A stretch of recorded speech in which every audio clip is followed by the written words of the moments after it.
In 1968, a scientist named John B. Calhoun built a paradise for mice. He called it Universe 25. It was a large, enclosed habitat with everything a mouse could ever want.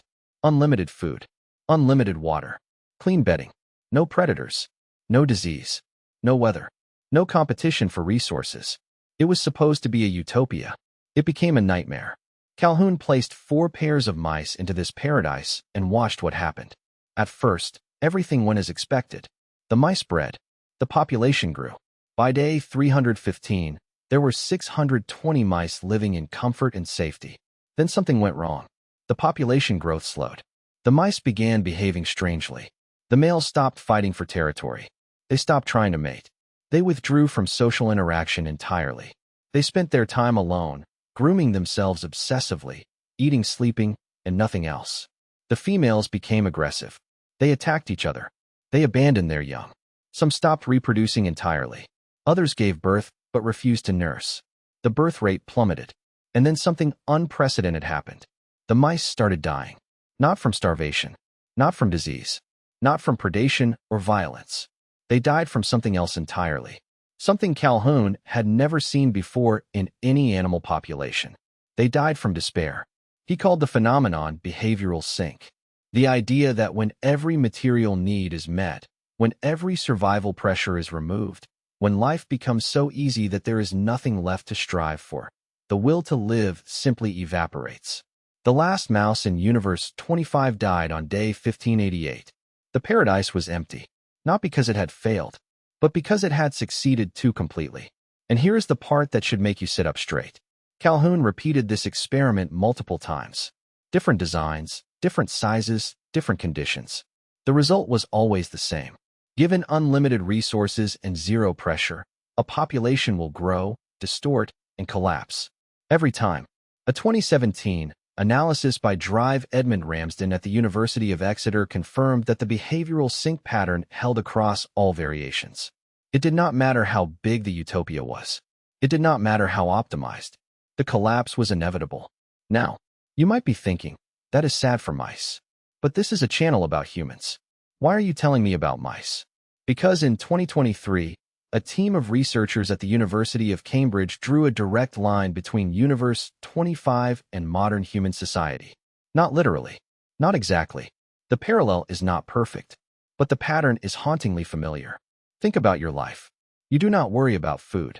Your tap delivers clean water. Your home protects you from weather. Medicine handles most diseases. You have leisure time unprecedented in human history. For most of the 5,000 years of recorded human history, a king or emperor lived worse than a middle-class person lives today. You have more comfort than Louis XIV. You have more food security than a medieval pope. You have more free time than a feudal lord. You are living in the utopia that your ancestors could not have imagined. And yet, depression rates have increased by over 30% in the last 2 decades alone, according to the World Health Organization. Anxiety disorders affect over 300 million people globally. Suicide rates, particularly among young people, have risen sharply in developed nations where material conditions are best. Loneliness is at epidemic levels. The United States Surgeon General declared it a public health crisis in 2023. More people report feeling alone, disconnected, and purposeless than at any point in recorded history, despite being more connected through technology than any humans have ever been. We are living in the most prosperous, safe, comfortable era in human history, and we have never been more miserable. This is the paradox of paradise. When everything is provided, when every pressure is removed, when survival is guaranteed, the human mind does not celebrate. It searches for a new threat, a new struggle, a new reason to exist.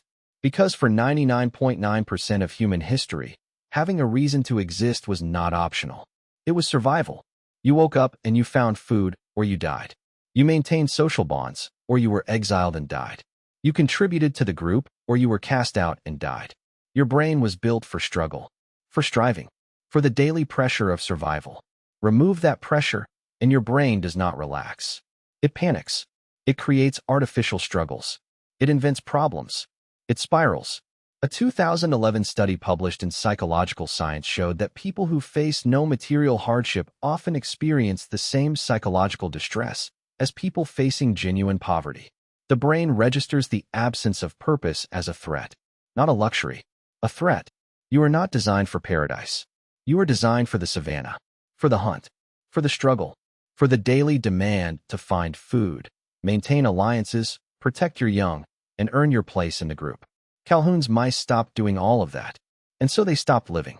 You are not a mouse, but you have the same brain architecture, the same reward systems, the same deep wiring that says, you must strive to survive. The question is not whether you will face this wiring. You are facing it right now, maybe without even knowing it. The real question is, what will you do when you recognize it? Tonight, when you sit in your comfortable room with your full fridge and your warm bed and your zero immediate threats, something might stir. A restlessness. A feeling like something is wrong even though everything is fine. That feeling has a name. And understanding it is the first step to not letting it consume you the way it consumed those mice in their perfect, empty paradise. That changes everything.